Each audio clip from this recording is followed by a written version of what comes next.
What's going on, everybody?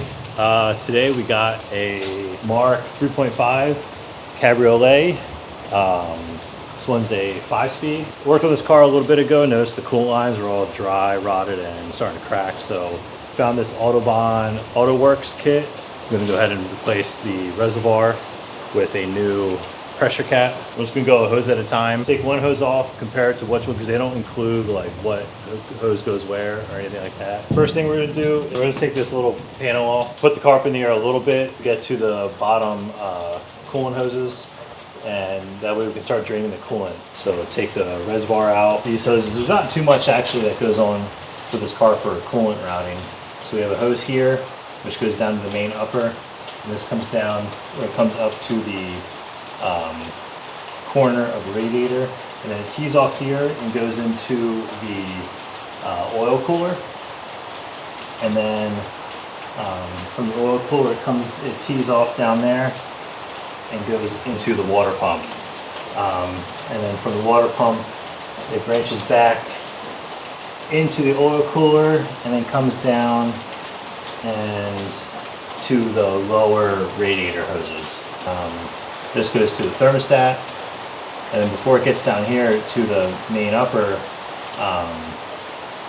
it tees off and comes down to the cylinder head, and then from the thermostat it branches off and goes to the heater cord. All right, so we got these three 8mm.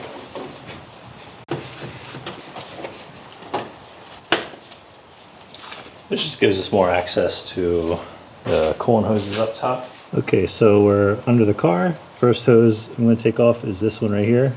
Just use some pliers, or if you have the special hose clamp pliers, go ahead and use them. Just remove this clamp, and we're going to pull that coolant hose off. All right, so we got that bottom hose draining the coolant right now. So, and I'm just going to work my way from the top down. We got the hose coming from the reservoir, teed into the cylinder head, teed into the main upper hose, and then the thermostat to the upper radiator, and then down to the oil cooler.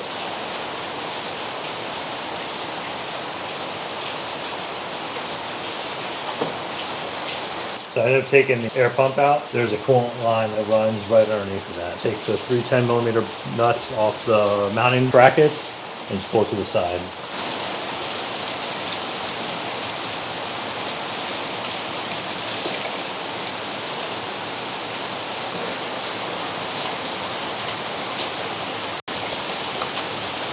All right, so yeah, I ended up taking the air pump off, which this one, 2 of these mounts weren't even on it, so it was mostly just this 10mm nut right here.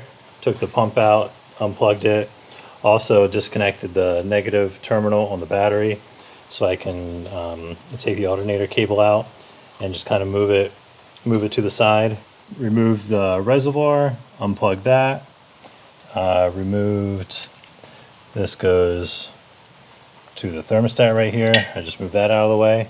Here's the lower radiator pipe. This is from the reservoir down to one of the metal pipes. This is one of the heater hoses. Here's the other heater hose. These go down to the oil cooler. And then this is the main upper one, which I think I'm going to have to cut right here so I can add in this T-fitting. I'll just add in this T-fitting and reuse the plastic pieces. They send you this long hose right here, so I'll just have to cut that to length. Yeah, a lot of these hoses, if you're on the Mark 3.5 Cabrio, you're just going to have a lot of leftover coolant hoses. And then there's also actually a lot of hose clamps, and the sizes are kind of accurate.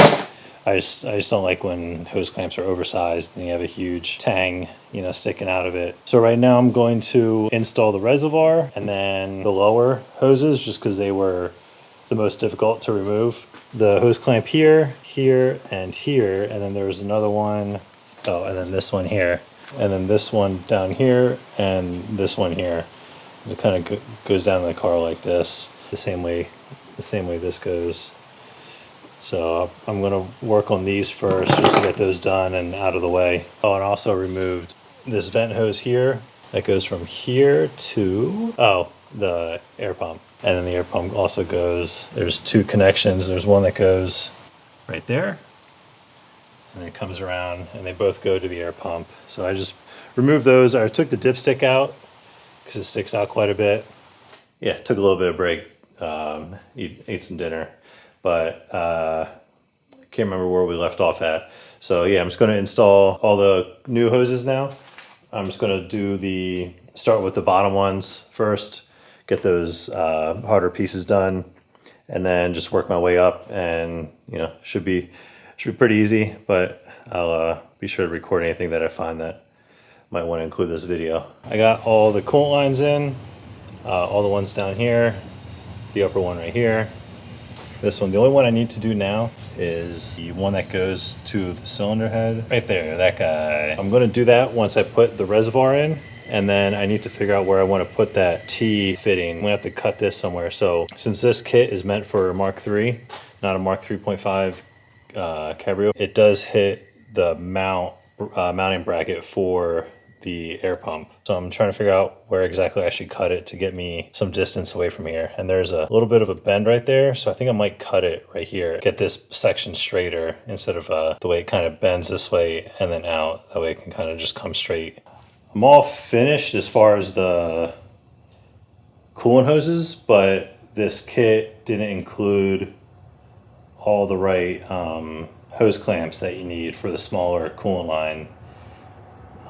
So the only thing I have left to do is just go, I can't go to the store right now, so grab the right size coolant hoses and fill it up with coolant, and it should be good to go. I decided to cut right here, that way it's not putting so much force or tension on the mounting bracket for the air pump. So the stock routing it comes from the reservoir, and then it goes like the T fitting, it runs straight through T into this fitting, but instead I just ran this line straight back just to kind of give it a little bit cleaner of an install, and then it tees off to the reservoir into the cylinder head. All right, so the last thing we needed to do was get some hose clamps. So I just grabbed 1/4 inch to 5/8 range hose clamps. Pack of 10, I think it was only like $8 or something. Way better sizing. There we go. So I already put the first one on just to be sure. So we got this one right here, and it fits perfect. So we just have this one tighten up, and then 1, 2, 3, 4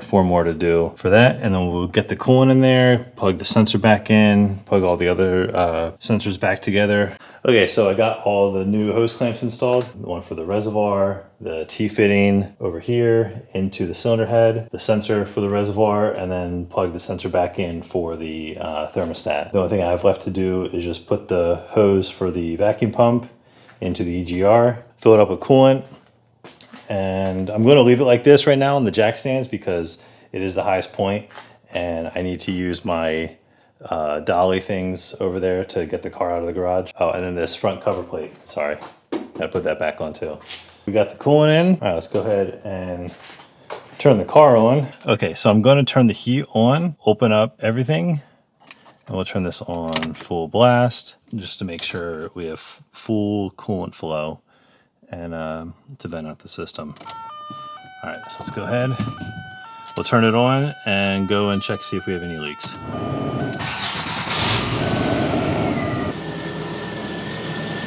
Let's look underneath. I don't see anything dripping down. So let's just keep an eye on the coolant level, so it is low. So let's top that off.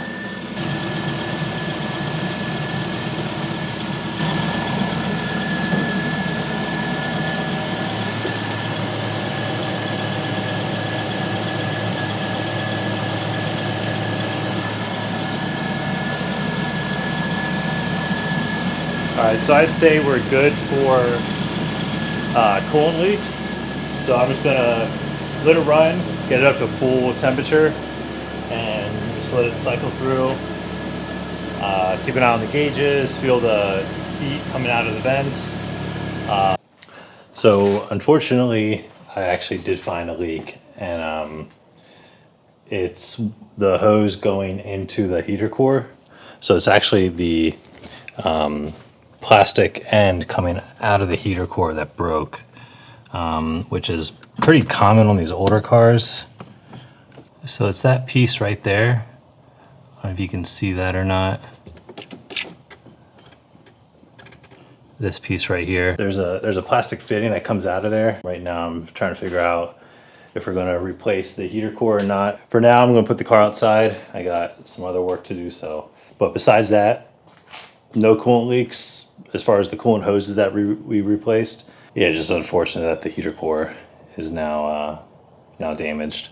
Maybe the next video will be how to replace the heater core in a Mark III Cabrio. That's it for the video.